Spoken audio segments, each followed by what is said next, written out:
the Tesla Model Y Performance. Now, I want to talk about the wheels, the tires. This wheel, it's a 21-inch Uber turbine wheel.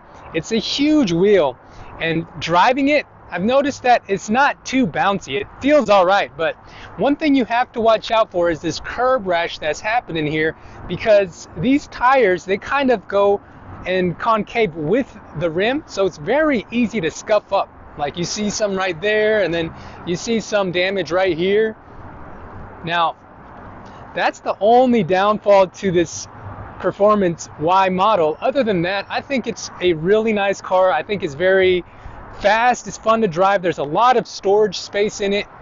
Like I have a lot of groceries in the back here, and I could fold down the seats, but I just ended up putting my camera gear back here. And I really like these white seats. Like these white seats really make it pop. But I think that the carbon fiber, everything on it is just pretty good. It looks really good. There's nothing wrong with it. The back side of it looks really good. But I'm really concerned about what's going to happen with the range of it, especially since it's a performance model and I have such a heavy foot. And when I'm putting down the torque, the performance on the accelerator, it just goes real fast. It flies. So it's really easy to get carried away with the torque performance. Let's go in for a ride. Let's go. 타봐. 자, 타. 싫다고. Come on.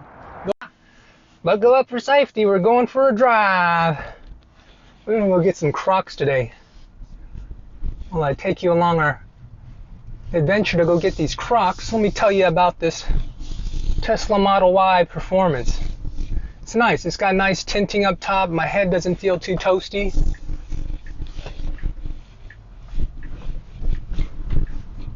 It's got good visibility up top. I like how I can see the road and what's going on in front of me.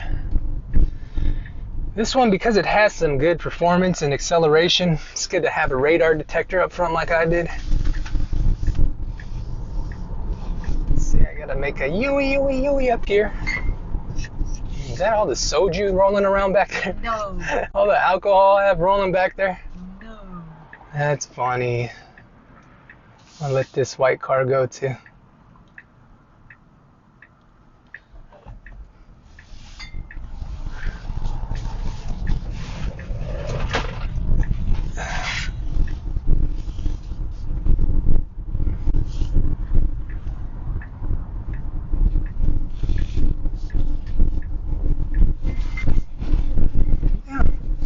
It's not too bad of a ride. Look at this car just cutting in front of us. She just like tapped the horn, did a little love tap. Let's go. Alright, yeah, just driving, just telling you what I think about the 21-inch tires. You know, the long-range model, it had kind of a cushion in the tires, so it was less bouncier, but this has more of a sporty feel. I feel like with the acceleration and how fast these things accelerate, you're going to go through the tires a lot more. And these Uber turbine tires that are on it, there are 21-inch tires, so they're going to be more expensive than if you're buying 19-inch tires. So that's something to keep in mind when you're talking about the cost of the vehicle, how much the tires cost.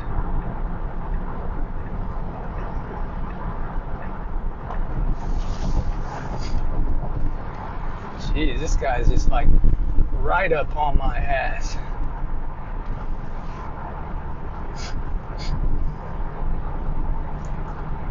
We're gonna go with these Crocs.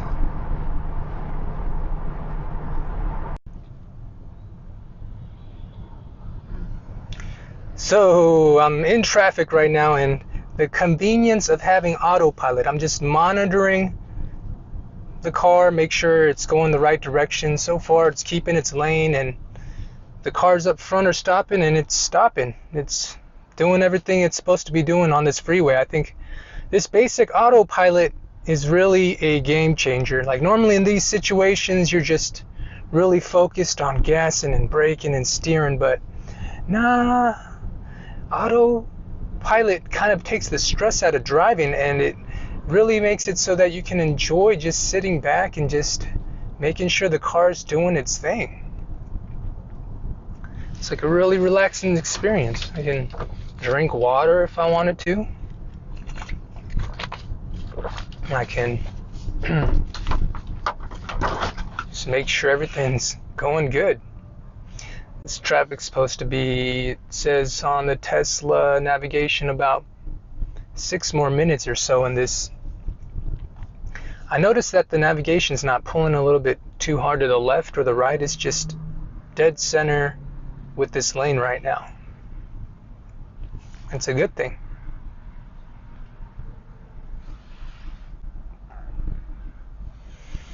It's a Sunday, but yes, towards the big city, there's traffic.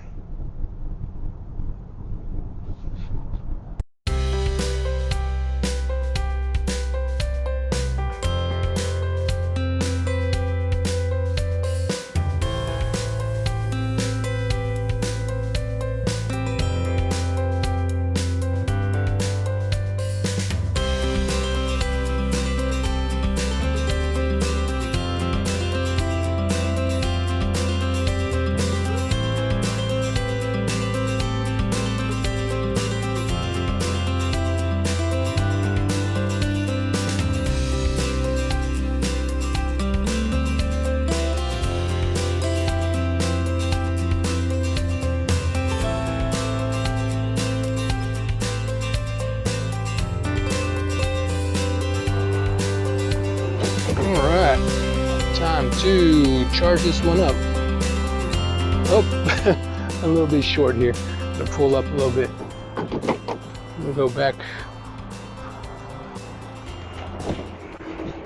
a little bit more back. Okay. No. Can go a little more.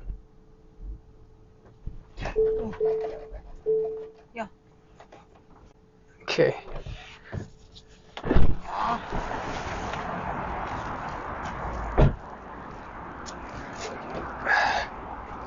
Let's try that. Oh yeah. Wait for that light to turn green. Alright, I'm good. I am good. So I'm charging it up, and this is a 250 kilowatt charger, so I'm getting some good impressive speeds over here. I think I'll be here for, let's take a look inside here and see what the reading says, how much time I have to spend here. It says 50 minutes from a 36% charge would get me to 100%. That's what the car inside is saying. So, let me show you what it looks like. Okay, so here's a scenario right here. It's at 159 kilowatts that it's charging at. It is 50 minutes remaining, it says. Now it's at 39%, so this current session is running me $1.76.79. It's slowly going up, and we're getting there, slowly but surely. Just got to get enough of a charge to make it to my next destination. By the way, it's good to have this screen protected. Have some kind of a screen protector on here. If you just keyword in Model Y or Model 3 screen protector, you can find something to protect this big, huge display right here. Looks like this supercharger is located out where there's a gas station too. So a lot of these places are just conveniently located with something else in addition, and it's a nice place to just hang out and have fun dancing around like that. We're just hanging out, waiting for the car to top off, and then we're headed back. It's kind of a chill night here. I think that compared to filling up at gas stations, this method does take a little bit longer. Like if you just pull up to one of these pumps over here, you'd have your car topped off and ready to go in like 5 minutes or less. But you know, with these superchargers, it's not really that much of an addition if you're doing some kind of a road trip. Like, you know, you take a drive and you have to stretch your legs out, and you want to be able to kick your feet out and get some blood circulating in your legs. So I think these supercharger stops make it ideal for that kind of a situation. I like to take a stop every 40 minutes or so when I'm driving, just so I can enjoy the scenery, and it just feels like I'm going somewhere with the whole car. It's not somewhere that's just very like a cumbersome kind of a drive, you know? If I was to drive from Texas to California just non-stop, that'd be a lot of driving. I mean, it's been done before, but it'd be a lot more easy with just autopilot and just driving from here to wherever you're going and stopping along the way. These superchargers are located at hotels sometimes. They're located at some shopping plazas. They're not really sketchy places either. This one's pretty well lit, and I think it's pretty safe. I feel safe out here.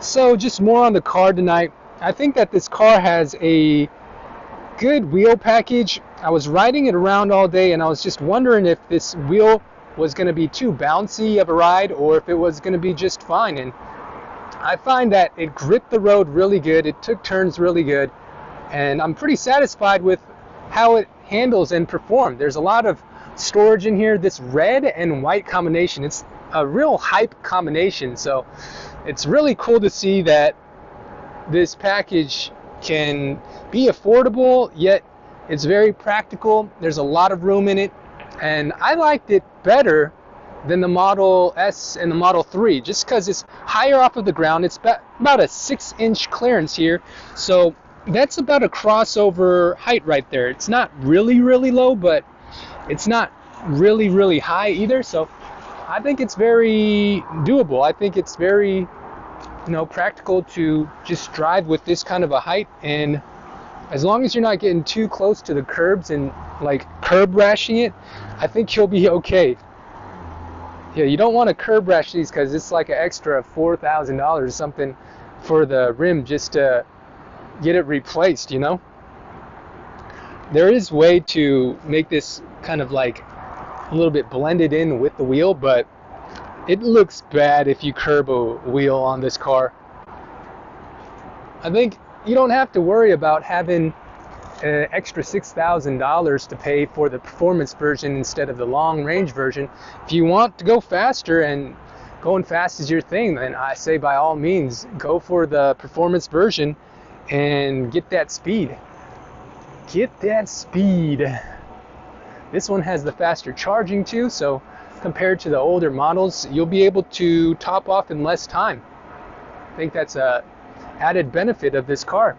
You don't have to wait for days on end for it to top off, and it's a nice feeling just to be able to wake up when you have it at home charging and just have a full charge ready to go.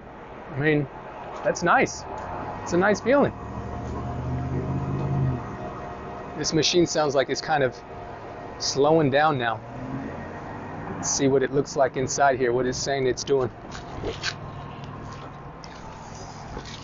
What's it saying in here? It says it's 58%.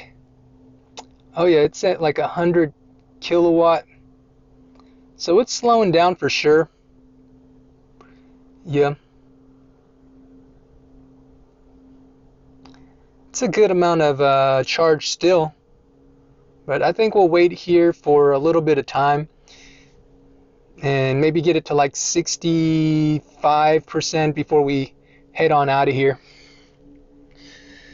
This right here, by the way, is the Escort Redline 360. I like it. This one has been topping me off to any kind of police and letting me know if there's any kind of speed traps. I highly recommend it for anybody that's planning to drive spiritedly. I'll put a card up and my review of this radar up above. The benefit of having this kind of a setup is that you can even camp out of it. Brian Howard has a YouTube channel that I've been watching. He's been going all across the United States and stopping at destinations and stopping at different states, just camping out of his car. The Model Y, I think you could really throw a mattress back there and just travel around the world and pay minimal for your energy costs. You know, compared to gasoline, this would be a fraction of the price of what you'd be paying. So I think there's a lot of exciting things happening for the EV world and electric vehicles in general. There's not only Tesla that came out recently, but you got other companies like what's that company called? Rivian. Rivian has their truck that came out. And Kia has something coming out, the Hyundai Ioniq. That's another vehicle that's coming out. There's a lot of different vehicles, and there are a lot of different ways that they're using this charging infrastructure to make things happen. The Tesla one, though, is by far the most extensive structure of superchargers right now compared to all these other companies. It just charges them way fast, and you can find one wherever you're going. It's just really cool to see how much Tesla has expanded and just been at the forefront for making things happen for this company, this electric car. Okay, I think we are done charging. We're at 65%, so let's go ahead and take this out and put it up, and then we'll go and head out from here. Okay, off we go.